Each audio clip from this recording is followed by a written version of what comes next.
महाराष्ट्राची कुलस्वामिनी तुळजाई भवानी, मराठी मनाचा मानबिंदू छत्रपती शिवराय यांना अभिवादन करते।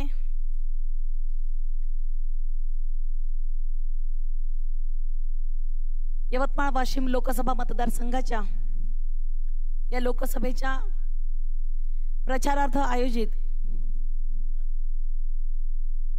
विविध संघटनांच्या या संवाद मेळाव्याला उपस्थित आमचे मार्गदर्शक, संवेदनशील, कर्तृत्ववान मुख्यमंत्री माननीय एकनाथजी शिंदे साहेब, मंचावर उपस्थित महायुतीचे सर्व सन्माननीय नेते मंडळी, सर्व महान विविध पदाधिकारी, उपस्थित सर्व पक्षाचे सर्व सन्माननीय नेते मंडळी, या मंचासमोर उपस्थित असलेले या यवतमाळ नगरीला, यवतमाळ जिल्ह्याला संपन्न करणारे, समृद्ध करणारे, वैभव प्राप्त करून देणारे, विविध क्षेत्रातील विविध संघटनांचे पदाधिकारी, कारण मला आत्ताच पराग भाऊंनी लिस्ट दिली आणि मी लिस्ट जेव्हा हातात घेतली तर पूर्ण एक पान भरून ती लिस्ट होती। वेळ कमी आहे, माननीय मुख्यमंत्री महोदयांना संपूर्ण महाराष्ट्र सांभाळायचा आहे आणि त्यामुळे तुम्ही सगळेजण माझे आहात। मला माहिती आहे या लेखीवर रुसणारा एकही माहेरचा माणूस इथे नाही आहे, त्याच्यामुळे मी एखाद्याचं नाव घेतलं आणि एखाद्याचं नाव घेतलं नाही याची अडचण तुम्हाला कुणालाही येणार नाही आहे।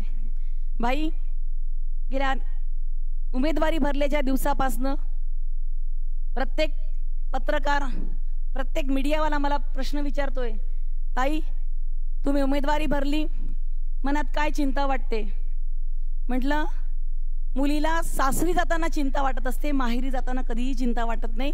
मी माझ्या माहेरी आली आहे, त्याच्यामुळे चिंता बिंदा माझ्या मनात नाही आहे। माझी चिंता करणारी सगळी भावंड इथं मंचावर बसलेली आहे। माझी काळजी घ्यायची जबाबदारी ही या सगळ्या भावंडाची आहे आणि माझ्या या मायबाप जनतेची आहे, जी निश्चितच घेतल्याशिवाय राहणार नाही। निश्चितच या निवडणुकीला सामोरे जात असताना आपण सगळेजण वेगवेगळ्या क्षेत्रात काम करता, वेगवेगळ्या संघटनांचे पदाधिकारी आहात, प्रत्येक जण एक गठ्ठा मताचं मताधिक्य देऊ शकणारी माणसं आहात, लाख मोलाची माणसं या ठिकाणी उपस्थित झालेली आहे याची मला जाणीव आहे। आणि म्हणूनच आपल्या सगळ्यांना विनंती आहे की निश्चित तुमच्या सगळ्यांची लेक म्हणून, तुम्हा सगळ्यांची बहीण म्हणून मी भावनिक आवाहन तुम्हाला करणारच आहे। ताकाला जाऊन भांडा लपवणे ही माझी प्रवृत्ती नाही आहे। मी अत्यंत पारदर्शकपणे काम करणारी जमिनीवरची एक कार्यकर्ती आहे, त्याच्यामुळे मनात एक आणि जनात एक हे असलं मला जमत नाही। उमेदवारी घेताना निश्चितच इथली एक लेक आहे, घराघरात गावागावात माझी माणसं आहे। क्रीडा क्षेत्रात काम केलं तिथले माझे सहकारी आहे, सांस्कृतिक क्षेत्रात काम केलं तीही माझी माणसं आहेत, सहकार क्षेत्रातलं काम केलं तिथलेही माझे सहकारी आहेत आणि गावागावात खेळली बागडली। माझे वडील कैलासवासी बाबासाहेब महल्ले महाराष्ट्र राज्य पोलीस पाटील संघटनेचे अध्यक्ष होते। पोलीस पाटलांच्या मानधनात वाढ व्हावी म्हणून त्यांनी केलेला संघर्ष लहानपणापासून पाहिला, त्याच्यामुळे तो संघर्ष, ती वाटचाल, राजकारणाचं समाजकारणाचं बाळकडू लहानपणापासून मनात होतं, ते शरीरातही भिनलेलं होतं।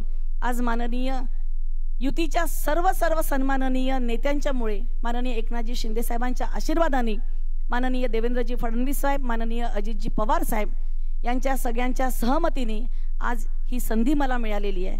त्याच्यामुळे निश्चितच लेक म्हणून, बहीण म्हणून या मातीची एक जडणघडण घेतलेली, संस्कारित झालेली एक कार्यकर्ती म्हणून तुम्हाला मी भावनिक आवाहन करणारच आहे।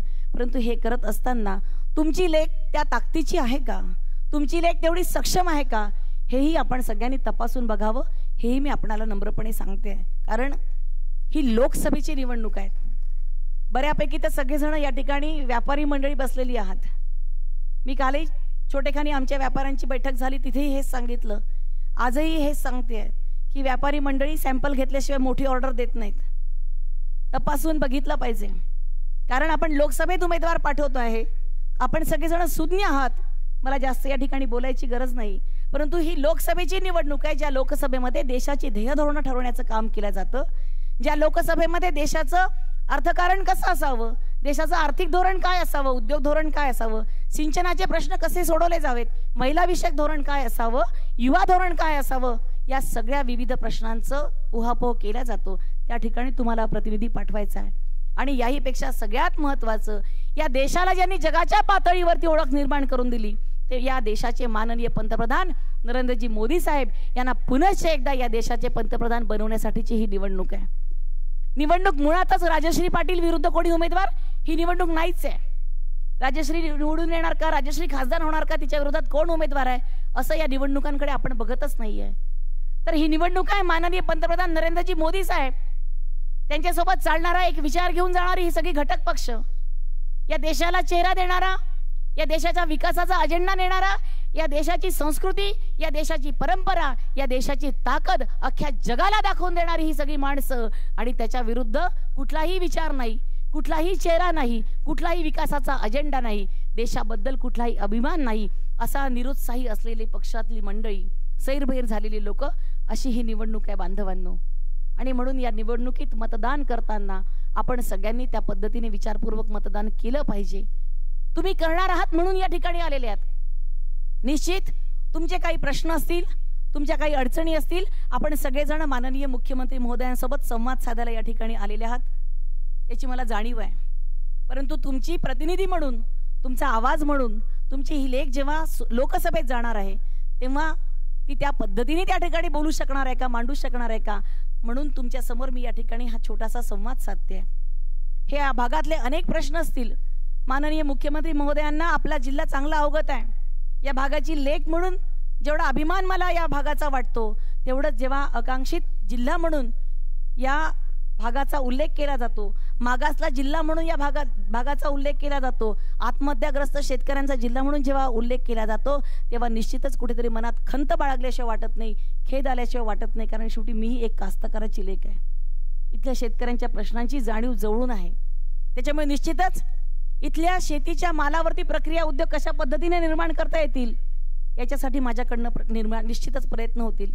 इथला व्यापार उद्योग वाढावा यासाठी माननीय मुख्यमंत्री महोदयांकडनं, माननीय पंतप्रधानांकडनं विशेष सोयी सवलती कशा वाढवून घेता येतील यासाठी माझ्या माध्यमातून प्रयत्न केला जाणारच आहे। परंतु या ठिकाणी मी तुम्हाला सगळ्यांना सांगू इच्छिते की हा जगन्नाथाचा रथ आहे। निश्चित मी तुमची प्रतिनिधी असणार आहे, मी तुम्हा सगळ्यांचा चेहरा असणार आहे, पण हे करत असताना मला तुम्हा सगळ्यांच्या सूचना, तुम्हा सगळ्यांचं मार्गदर्शन सातत्याने लागत राहणार आहे। हे काम मी करणार आहे असं म्हणणार नाही, हे काम आपण सगळ्यांनी मिळून करायचं आहे, आणि यासाठी मला तुम्हा सगळ्यांचं सातत्याने सोबत लागणार आहे, साथ लागणार आहे। एवढंच या ठिकाणी मी तुम्हा सगळ्यांना सांगायला आलेली आहे। वेळ खूप झालेला आहे, माननीय मुख्यमंत्री महोदयांना या ठिकाणी बोलायचं आहे, त्यांचाही संवाद आपल्याला सगळ्यांना ऐकायचा आहे। परंतु निश्चितच जगाच्या समोर आपल्या भारताची प्रतिमा उंचावणारे माननीय मोदी साहेब या ठिकाणी आहे। आजपर्यंत आपण सगळ्यांनी बघितलं असेल, या देशाशी सगळ्यांची कनेक्टिव्हिटी तुटून गेलेली होती। 75 वर्ष होऊन गेले देशाला स्वातंत्र्य मिळून, परंतु गेल्या 60 वर्षात या देशावरती जोपर्यंत काँग्रेसने राज्य केलं, सर्वसामान्य माणसाला कधीच वाटलं नाही मी या देशाचा नागरिक आणि माझ्या देशाशी काहीतरी देणं घेणं लागतं। सगळ्यात पहिल्यांदा माननीय मोदी साहेबांनी या देशातल्या प्रत्येक घटकाला देशाशी कनेक्ट केलेलं आहे। या देशातल्या युवकाला कनेक्ट केलं, युवकांना वाटायला लागलं, महिलांना वाटायला लागलं, शेतकऱ्यांना वाटायला लागलं, व्यापाऱ्यांना वाटायला लागलं। एवढंच नाही तर काम करणाऱ्या कामगाराला, वंचिताला, शोषिताला सुद्धा वाटायला लागलं की मी या देशाचा नागरिक आहे आणि मी देशासाठी काहीतरी केलं पाहिजे। पंतप्रधानांनी थेट प्रत्येक वर्गाशी संवाद साधून त्याचं मत जाणून घेतलं। मत जाणून घेतल्यानंतर त्याला वाटायला लागलं की अरे या देशाचं मी काहीतरी देणं घेणं लागतो। आणि म्हणून नारी शक्ती वंदन विधेयक असेल, माननीय मुख्यमंत्री महोदयांनी महिलांना दिलेला सन्मान, 50% एसटीतून जायचं। आपण सगळे शहरात राहतात, मी ग्रामीण भागात काम करते। मुख्यमंत्री महोदयांचे मी मनापासून खूप खूप आभार मानते साहेब। बचत गटाचं काम करताना खेड्यापाड्यातल्या बायका मला आभार कौतुकाने सांगतात, ताई आतापर्यंत आम्हाला तालुक्याला जायचं असलं की नवरा नको म्हणायचा, पण आता तालुक्याला काही काम असलं तर नवरा आम्हाला सांगतो जाऊ दे मी जात नाही, तूच जा ना, तुझा अर्ध्या तिकिटात होते। अरे किती मोठी गोष्ट आहे, आपल्याला बघायला छोटीशी वाटते की अर्धा तिकीट बायकांना दिलं, पण त्याच्या मागचं गणित किती मोठं आहे। महिलांना केवढा सन्मान मिळाला, 9 महिने बाळ पोटात वाढवलं बायकांनी, परंतु जन्म झाल्याबरोबर त्याच्या मागे नाव लागलं ते बापाचं। परंतु मातृसन्मानाचा गौरव करणारी भारतीय संस्कृती मातृशक्तीचा गौरव करायला विसरली। परंतु महाराष्ट्र शासनाने हा अध्यादेश काढला की बाळ जन्माला आल्याबरोबर त्या बाळाच्या मागे त्या मुलाच्या बापासोबत त्याच्या आईचंही नाव लावलं गेलं पाहिजे। हा खरा मातृशक्तीचा गौरव करणारं हे युती सरकार आहे। या युती सरकाराची एक प्रतिनिधी म्हणून लोकसभेत जाण्याची संधी मला या निमित्ताने मिळते. आणि म्हणून माझी इथं उपस्थित असलेल्या प्रत्येकाला विनंती आहे, मी सगळ्यांपर्यंत जाऊ शकणार नाही. माननीय मोदी साहेबांनी सांगितलंय की माझा रामराम तुम्ही सगळ्यांपर्यंत पोचवा. ज्या प्रभू श्रीरामाची आपण इतके जवळ प्रतीक्षा करत होतो, राम मंदिर निर्माणाची, तुम्ही आम्ही त्या अनेक भाग्यवंतांपैकी एक आहो ज्यांना याची देही याची डोळा ते राम मंदिर निर्माण होताना बघायला मिळालं. त्या प्रभू श्रीरामचंद्राची इच्छा आहे माननीय मोदी साहेब पंतप्रधान झाले पाहिजे. त्यांनी रामराम पाठवला, मी तुमच्यापर्यंत पोहोचता करते आहे, तुम्ही तो इतरांपर्यंत पोहोचता केला पाहिजे. एकमेका सहाय्य करू, अवघे धरू सुपंथ, या मार्गाचा पंथ आपण एकमेकांपर्यंत पोहोचता करू. धनुष्यबाण ही माझी निशाणी आहे. 26 तारखेला होणाऱ्या लोकशाहीच्या या अत्यंत सुंदर सोहळ्यात, या उत्सवात आपण सगळेजण उत्सवाने साजरा करू, उत्सवाने सहभागी होऊ. तुम्ही सगळे करणार आहातच. तुमच्यापर्यंत येत असलेल्या प्रत्येकाला, तुमचे हाताखालचे लेबर असतील, तुमचे व्हेंडर असतील, तुमचे सहकारी असतील, तुमचे संचालक असतील, तुमचे प्रतिनिधी असतील, प्रत्येकापर्यंत ही निशाणी पोचवावी ही मी विनंती करते. कारण वेळ खूप कमी आहे. माझी इच्छा आहे प्रत्येकापर्यंत गेलं पाहिजे. मी प्रत्येकापर्यंत निश्चित जाईल, पण तुमच्या सगळ्यांच्या आशीर्वादाने खासदार म्हणून जाईल एवढा मी तुम्हाला सगळ्यांना शब्द देते. सगळ्यांनी तुमचे आशीर्वाद माझ्या पाठीशी ठेवावे. निश्चितच येणाऱ्या काळात तुमची सेवक म्हणून, तुमची लेग म्हणून तुम्हा सगळ्यांची सेवा करेल, हाच तुम्हा सगळ्यांना विश्वास देते. 26 तारखेला धनुष्यबाण ही निशाणी आहे. 1 नंबरवरच बोट दापायचं आहे हे तुम्ही सगळ्यांना समजून सांगावं, हीच माझी विनंती आहे. मनापासून आपण या ठिकाणी जमलात. ही छोटीशी संवाद बैठक संपन्न करण्यासाठी महायुतीच्या ज्या ज्या नेत्यांनी प्रयत्न केले, ज्या ज्या आमच्या सर्व कार्यकर्त्यांनी प्रयत्न केले आणि इथं उपस्थित राहून आपण सगळ्यांनी याची शोभा वाढवली, यासाठी सगळ्यांचे मनापासून आभार मानत नाही. आभार परक्यांचे मानायचे असतात. तुम्ही माझे आहात, मी तुमची आहे, मी तुमची लेक आहे. लेकीचं आपुलकीचं ऋण असतं, प्रेमाचं ऋण असतं. हे प्रेमाचं ऋण मी या ठिकाणी व्यक्त करते आणि रजा घेते. धन्यवाद. जय हिंद, जय महाराष्ट्र. एबीपी माझा, उघडा डोळे बघा नीट.